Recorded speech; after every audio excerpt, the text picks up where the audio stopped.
The rain had been falling for 3 hours when Seraphine Calloway walked through the iron gates of Ironmore. She did not announce herself. She did not send word ahead. She simply appeared at the gate with a small boy, asleep against her shoulder, his dark curls pressed flat against her neck, his little fist holding onto her coat like it was the most important thing in the world. The 2 border wolves on duty stared at her. Neither of them spoke. They were young, younger than she remembered the border guards being, and they looked at her the way people look at something they were not prepared for. She met their eyes calmly. "I used to live here," she said. "I'm not here to cause trouble. I just need to come inside." They let her through. She suspected it was less about permission and more about the fact that neither of them knew what else to do. Seraphine shifted the boy higher on her shoulder and walked in. His name was Kale. He was 3 years and 4 months old, and he slept the way he did everything, completely, without apology, and on his own schedule. He had slept through thunderstorms, through long carriage rides across 3 territories, through the particular tension that filled a room whenever Seraphine had to answer questions she did not want to answer. He was sleeping through this too. She was grateful for that. The inner halls of Ironmore smelled the same as she remembered. Stone and pine and something metallic beneath it, like cold water running under rock. She had spent 6 years here before she left. 6 years learning the shape of its corridors, the sound of rain on its high windows, the particular way voices carried in the great hall when someone important was speaking. She knew this place, the way you know somewhere that was almost home. Almost, but never quite. She had been 22 when the letter came. Formal, brief, and signed at the bottom with a seal she recognized. She had read it twice, sitting on the edge of her narrow bed in the East Wing quarters, the paper steady in her hands even as something inside her went very quiet. By order of the Alpha King's Court, Seraphine Calloway, unmated Omega, is hereby released from Pack residency. Her presence within Ironmore territory is no longer required. She is to vacate within 3 days. Released. As though she had been held somewhere. As though leaving was a kindness. She had packed her things in 2 bags, walked out through the same gates she had just walked back through, and not looked behind her. She had found out about Kale 6 weeks later, alone in a rented room in a small town 3 territories east. The elder found her before she reached the guest hall. Maris was a small woman, with sharp eyes and white hair pulled back severely from her face. She had been at Ironmore longer than anyone could accurately remember, and she carried herself with the particular authority of someone who had outlasted a great many important people and expected to outlast several more. She stopped in the corridor and looked at Seraphine. Then she looked at Kale, who had shifted in his sleep and turned his face slightly outward. Maris went very still. Seraphine watched her look at the boy. She watched the elder's sharp eyes move across his face slowly, the way someone reads something they need to read carefully. She watched the older woman's expression change, not dramatically, not in any way that someone passing by would have noticed. But Seraphine was paying close attention, and she saw it. The small tightening around the eyes, the brief pause in breathing. Maris looked up at her. "How long have you been back?" she asked. "About 20 minutes, Seraphine said. Maris looked at Kale once more. Then she said, very quietly, "Come with me. I'll find you somewhere proper to sit." She did not ask whose child he was. Seraphine noticed that too. They put her in one of the smaller receiving rooms off the main corridor. It had a low fire and 2 chairs, and a window that looked out onto the dark courtyard. Maris brought a blanket for Kale, and then disappeared, without explaining where she was going. Seraphine sat with the boy in her lap, his weight warm and solid against her. She looked at the fire. She had spent a good portion of the past 3 years preparing herself for this moment, and now that it was here, she felt something she had not expected to feel. Calm. Not the forced calm of someone holding themselves together. Actual calm. The kind that comes when a decision has already been made and there is nothing left to do but wait for the world to catch up with it. She had made her decision 6 weeks ago, sitting in yet another rented room, looking at Kale sleeping in the small travel bed she carried for him. He had done something that day, held a stick out to a stray dog in the road, patient and completely fearless, waiting for the animal to come to him, and she had looked at her son and understood something. He deserved to be known. Not just by her. Not just by the few people in the small towns they had passed through, who had smiled at him over market stalls and called him a good boy. He deserved to be known fully, completely, in the place where his blood came from. She had packed their bags the next morning. She heard him before she saw him. Not his voice, his footsteps, a particular weight and pace in the corridor outside. Unhurried but certain, the walk of someone who has never had to rush because the world waits for them. She had heard those footsteps in these halls before, years ago, and the sound of them had done something to her then that she had spent a long time trying to understand. It still did something to her now. She wished it didn't. The door opened. Alpha King Draven Ashvale filled the doorframe the way he always had, not through any particular effort, but simply through existing. He was tall, broad-shouldered, and he wore his authority the way other people wore clothing, naturally, without thinking about it. He looked at her first, just for a moment. Something crossed his face that she could not name. Then he looked at Kale. He stopped moving. Kale was turned slightly in her lap, his face tipped toward the door, his dark lashes fanned against his cheeks. He was deeply, peacefully asleep, completely unaware that the room had changed. Draven stood in the doorway and looked at her son, and Seraphine watched it happen, the recognition, not the slow, dawning kind that takes time to assemble itself. The immediate kind, the kind that lives in the blood and does not need to be reasoned with. His jaw tightened once. Then he stepped inside and closed the door behind him. He dismissed everyone without a word. Oren, the two attendants who had materialized from somewhere, Maris, who left with the expression of someone who had already known how this evening was going to go.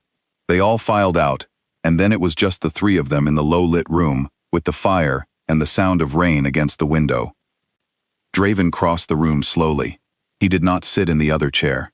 Instead, he crouched down at Kale's level, and the sight of this, the Alpha King of 4 territories, folded down onto one knee in a cold receiving room to look at a sleeping child, made Seraphine's chest do something she immediately told it to stop.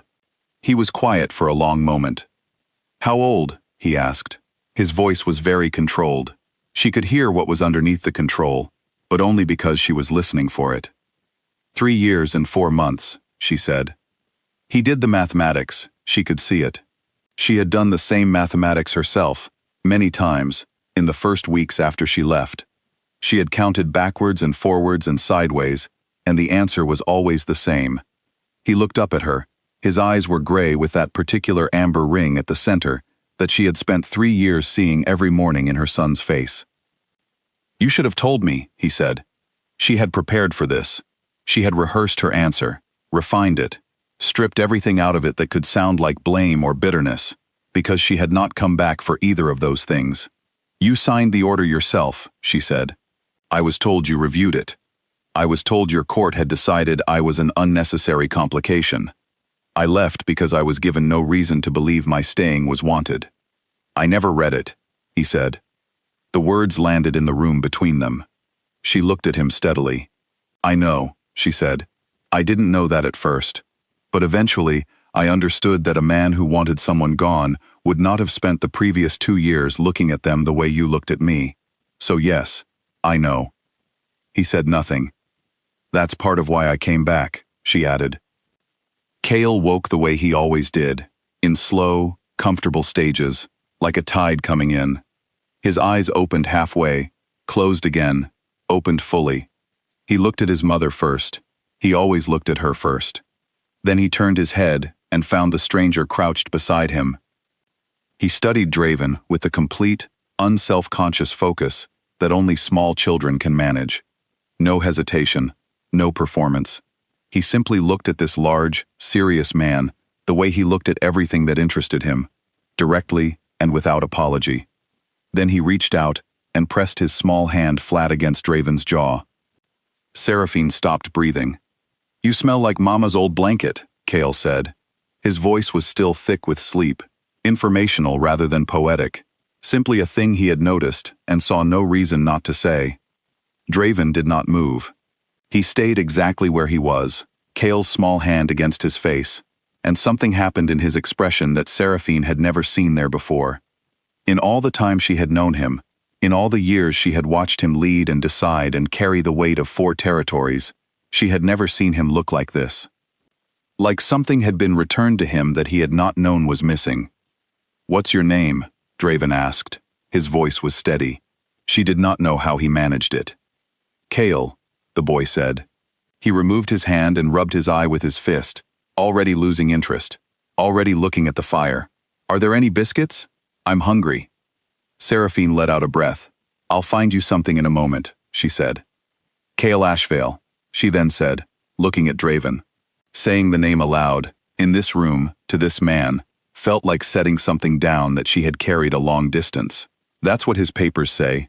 I registered him properly when he was born. I wasn't going to let him go through the world unnamed or unclaimed, even if no one here knew to claim him yet." Draven looked at her. She could not read everything in his expression, but she could read enough. "You gave him my name," he said. "I gave him his name," she said, gently but precisely. It belonged to him from the start. Maris found biscuits. Kale ate 4 of them sitting on the floor in front of the fire, narrating a complicated story about a dog he had made friends with on the road, apparently unbothered by the fact that his audience consisted of one of the most powerful figures in the supernatural world, who sat in the chair across from him and listened with complete attention. Seraphine watched the 2 of them from her chair and felt the particular kind of emotion that has no clean name, something made of relief and grief and hope all pressed together, too full to sort into separate parts. She had not expected this. Not this specific thing. Draven quiet and present, listening to her son talk about a dog, as if there were nowhere else he needed to be. Later, when Kale had been settled into a guest room by Maris, the boy had gone without complaint, which told Seraphine he had decided Maris was acceptable, which was high praise from a 3-year-old. Draven found her in the corridor. They stood a few feet apart. The hall was empty and quiet, the rain still going at the windows. The whole building around them settled into late evening stillness. "Did you come back for him?" Draven said, "or for any other reason?" She had not prepared for this question. She had prepared for many things. Not for him to ask her directly and plainly, with no maneuvering and no formal language between them. She took a moment, not because she didn't know the answer, but because she wanted to give it to him honestly, in the right order. "For him first," she said. "He needed to be here. He needed to be known, and to know where he came from. That was the reason I walked through the gate." She paused. "And because I was tired," she continued, "of pretending the pull wasn't still there. I left because I was told to leave. I stayed away because I thought that was what was wanted. But I have spent 3 years knowing that something was unfinished. Not just Kale, something else. And I am done pretending I don't know what it is." Draven looked at her for a long moment. "I have things to answer for," he said. "The order, the years, all of it." "Yes," she agreed. "You do." "I intend to," he said, "if you'll allow it." She considered him. The man in front of her was not the distant, sealed-off figure she had spent years constructing in memory as a way of making the leaving bearable. He was simply a person, complicated and imperfect, standing in a corridor in the rain-dark quiet, asking her for something he had no particular right to ask for. She found she did not mind that. It was more honest than anything his court had ever offered her. "We'll see," she said. It was not a door closing. She said it in a way that made clear it was a door left open. He nodded, as though this was sufficient, as though he understood that sufficient was all he had earned, and that he would begin there. She went to check on Kale. Her son was already asleep again, one fist curled under his chin, his face perfectly relaxed. The room was warm. Outside, the rain was beginning to slow. She stood in the doorway and looked at him for a moment. This boy, who had slept through his own arrival, who had pressed his hand to a stranger's face and announced the truth without knowing he was doing it, who had asked for biscuits in the middle of a moment that would change all of their lives. She pulled the door softly shut.